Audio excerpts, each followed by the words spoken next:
Theatre 2021 season launch. We're so excited to have you.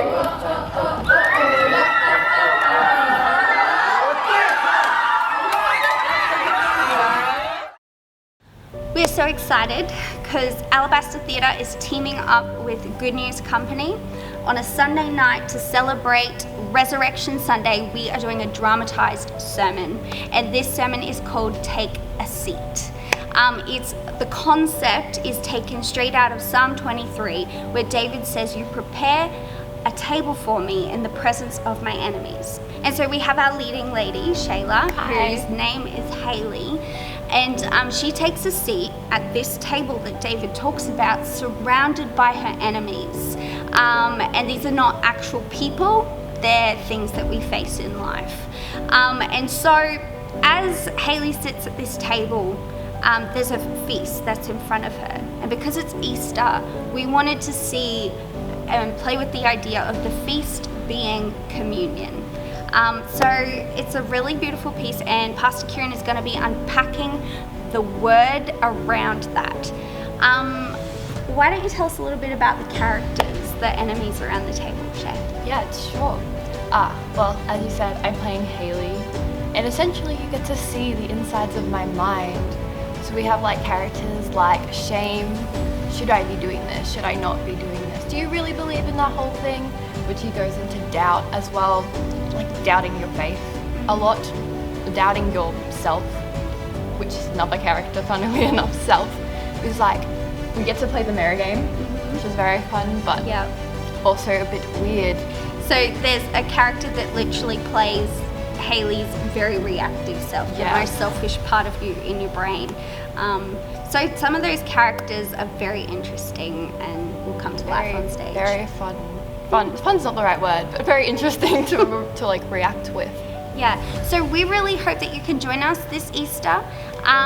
Anyone is welcome, and we hope that you can come into our church, theatre, and take a seat.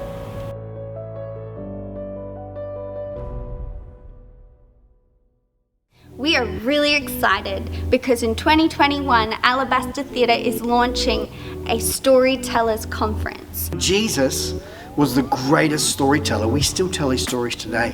But a seed was planted on my heart that, telling stories, particularly from the Bible, is probably one of the greatest things you could give your time and energy and life to. I'm really excited to be a part of this creative conference, Storytellers Conference, just to meet people.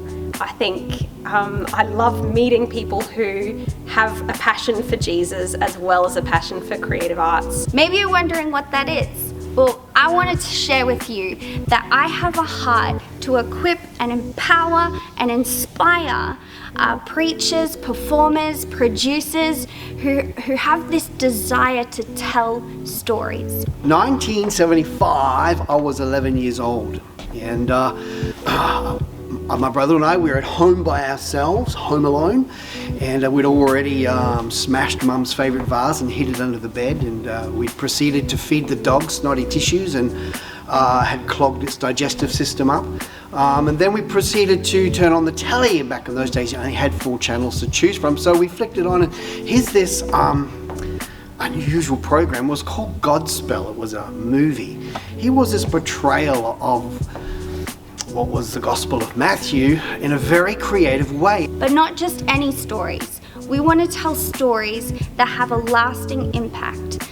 Our slogan at Alabaster Theatre is that we tell the God story. And I just think it would be so exciting to have a room full of artists and storytellers and communicators, and together come and worship God, to come together and learn and develop ourselves. So there's going to be just one day. We've got guest preachers, speakers, performers coming in to develop and give you tools and tricks and ways to communicate the gospel, to communicate Jesus in a relevant way. Back before I really knew who I was as a Christian, was really following God, I found myself getting mixed up a lot in the very self-centric mindset and lifestyle that a lot of performers fall into, and a motivation to be like super self-aware and self-motivated and like you've got to love yourself and pick yourself back up. Listen, I've been around church life for a lot of years and I've seen a lot of really bad church drama.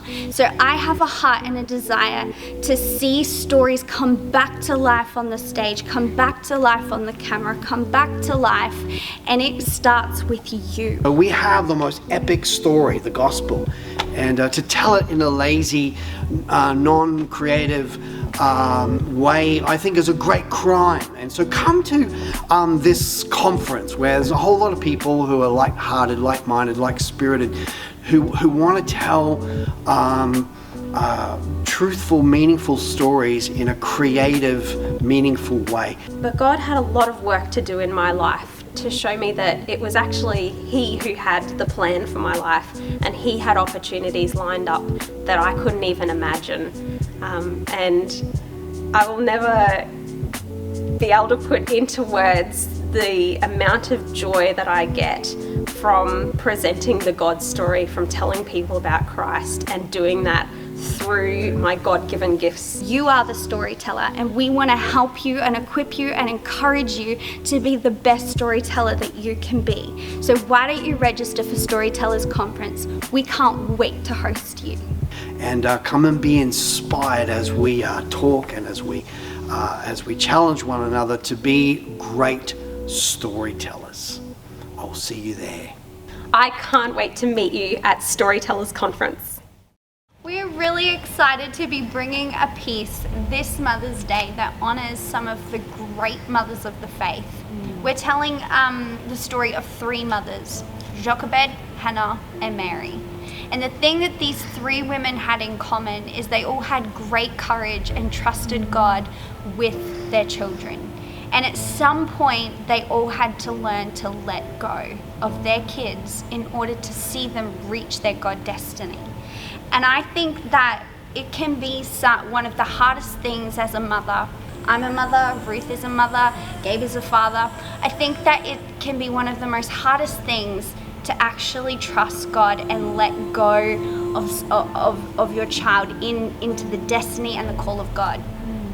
And so in this piece, we want to inspire mothers to be courageous and to trust God on a whole new level.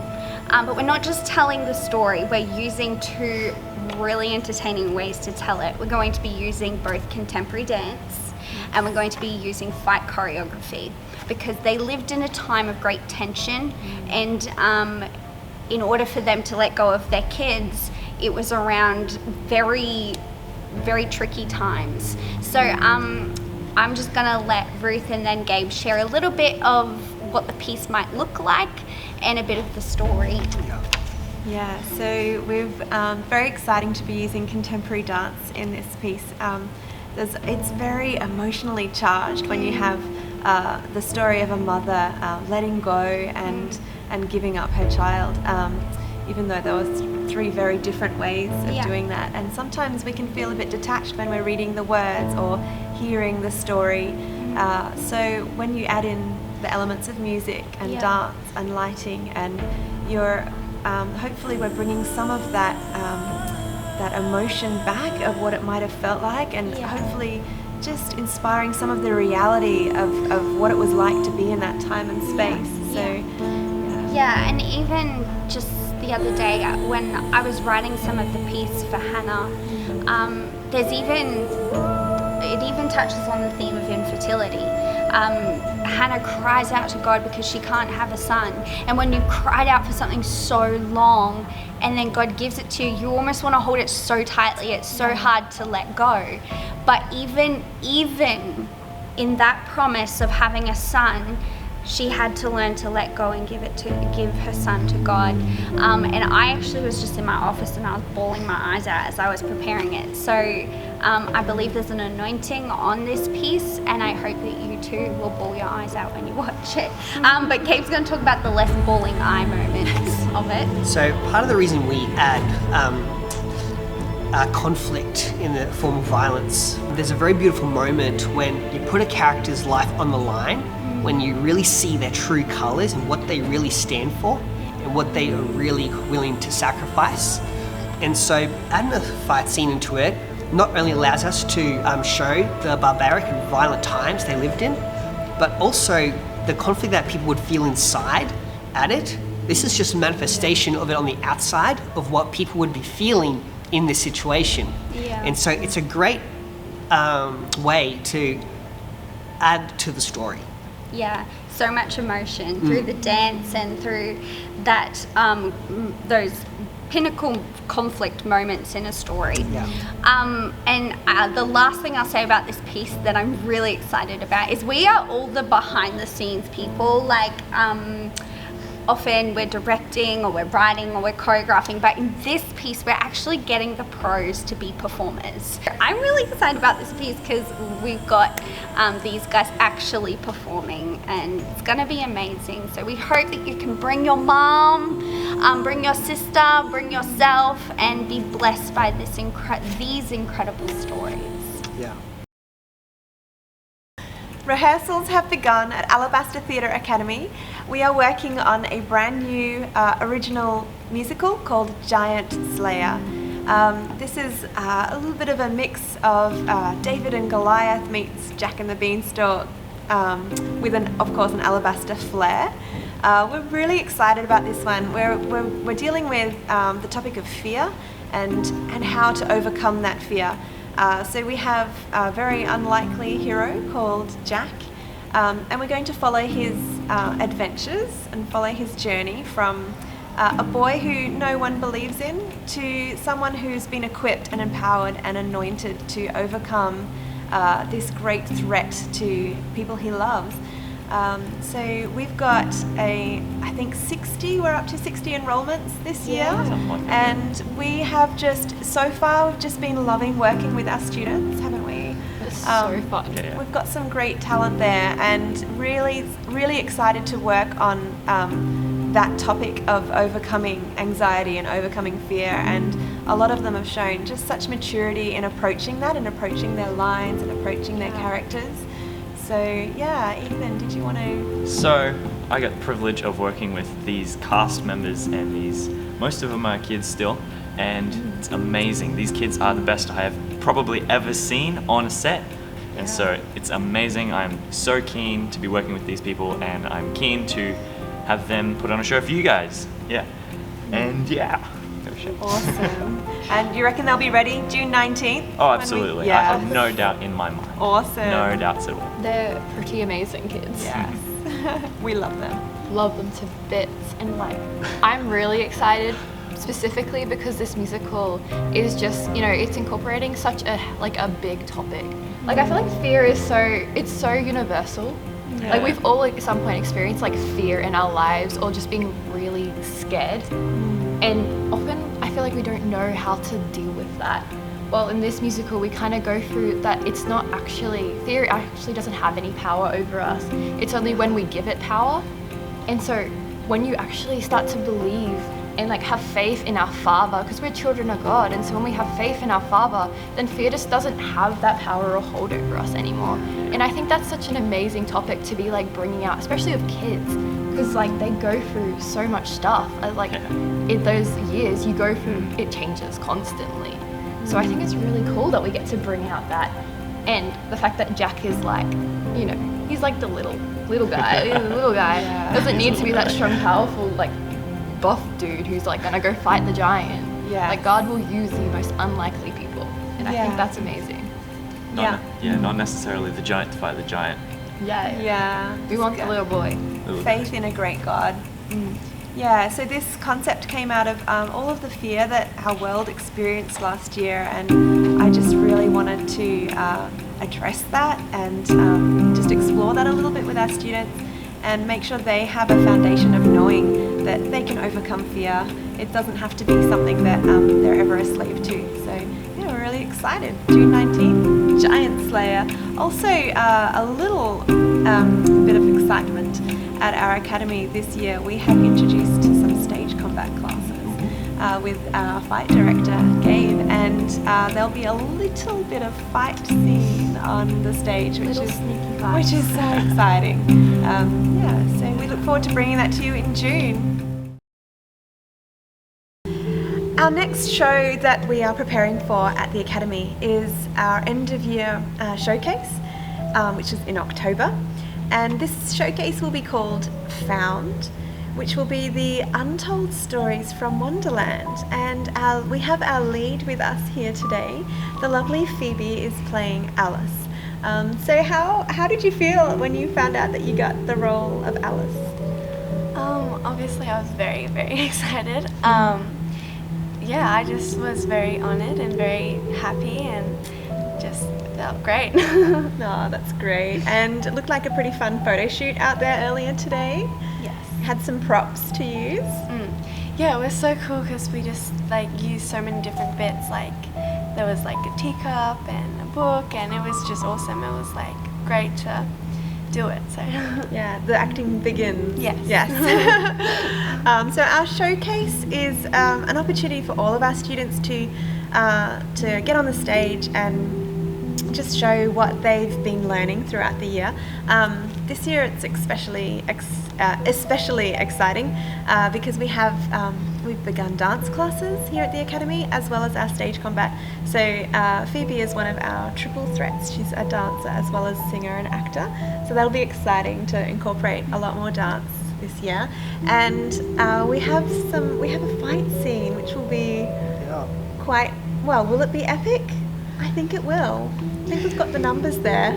Yeah, we're always looking forward to doing better than what we've done in the past. Not that it's a competition, but it's always fun to test, to stretch ourselves, to see what we're capable of doing.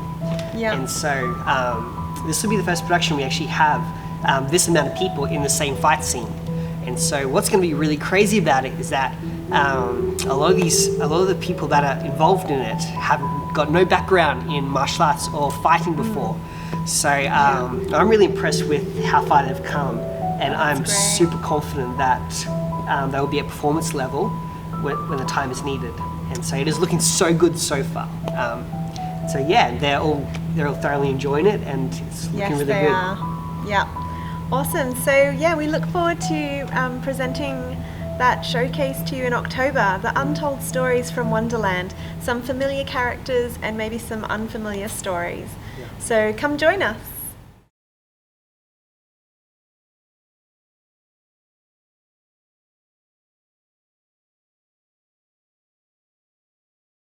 Yeah, no, all good points. I think that the biggest, anyone who'd be listening in on this conversation, the only reason that we would even hesitate about, producing this wonderful Christmas musical again is literally COVID and the risk as a theatre company our size, the risk of resources to put out there and what would, and everybody's in the same boat of the risk factor. The question is do we want to take the risk? Oh, hang on a sec. Wait.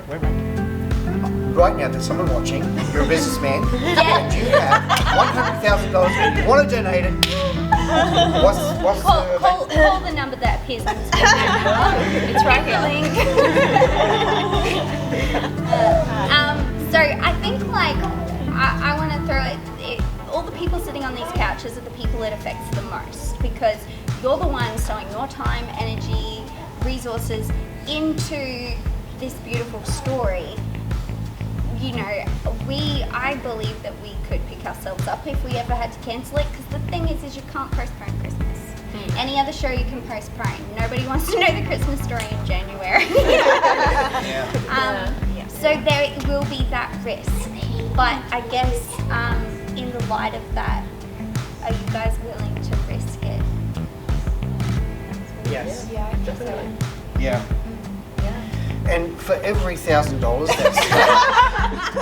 that's sent in, we will send you a Satan doll. Photo of us. We'll send you a Satan doll. A Santa doll.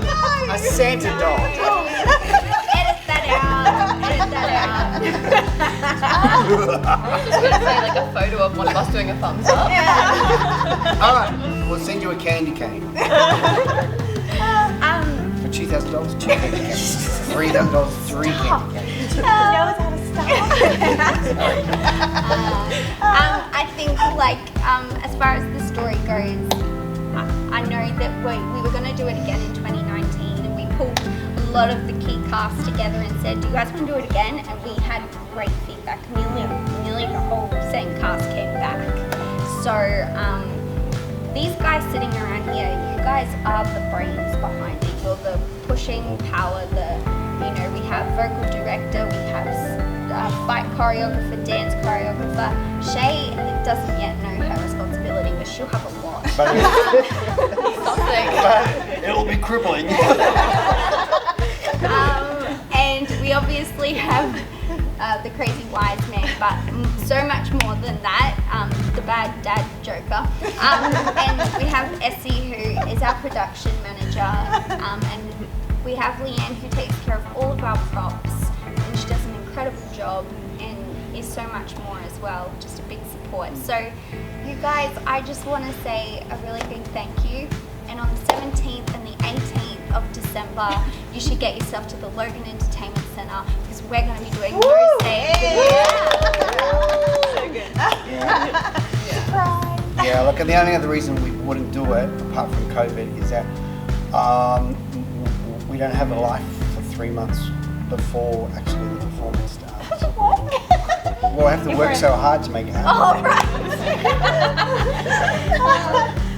What did you guys think of the Story of Us 1 week show? Do you think we could do a 1 week show? Yeah.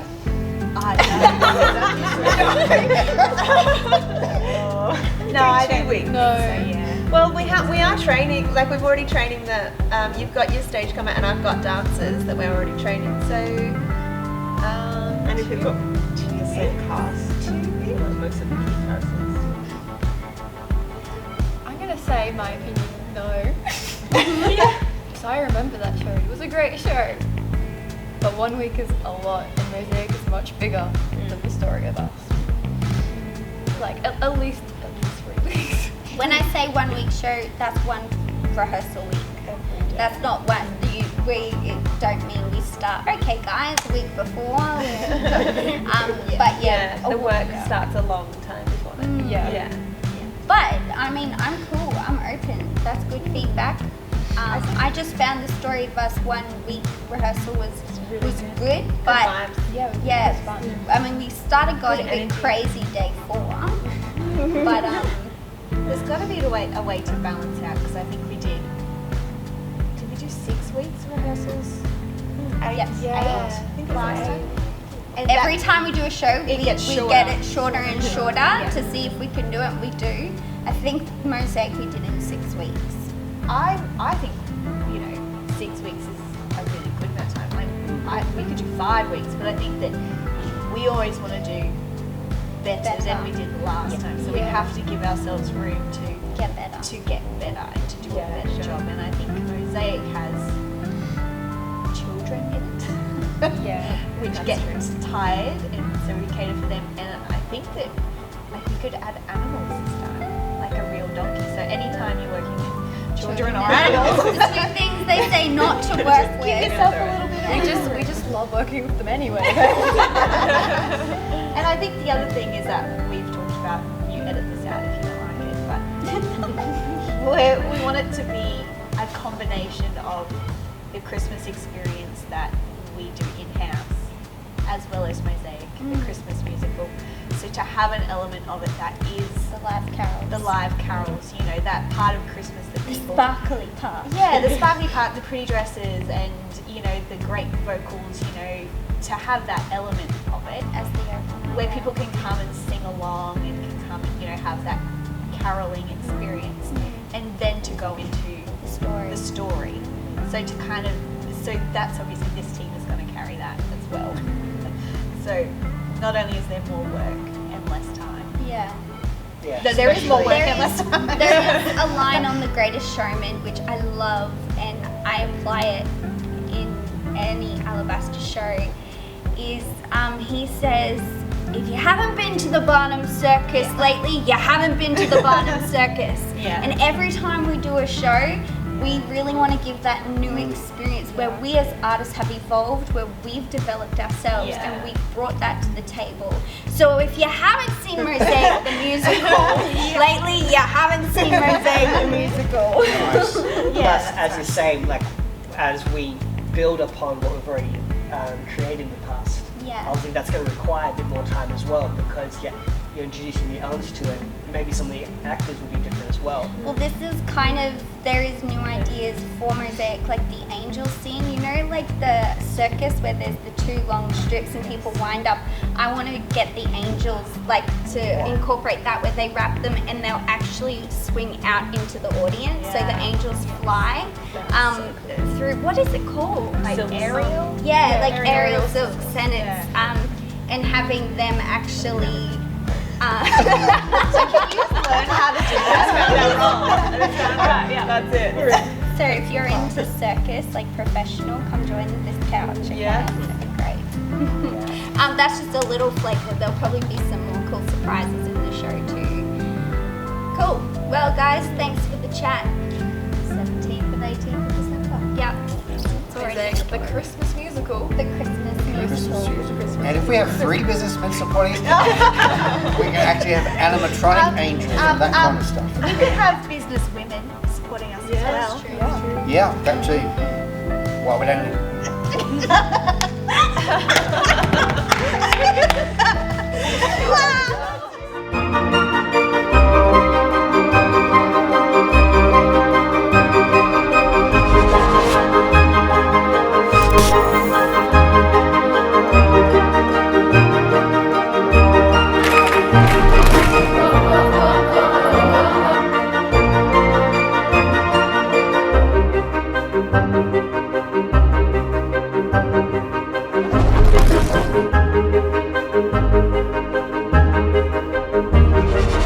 Thank you.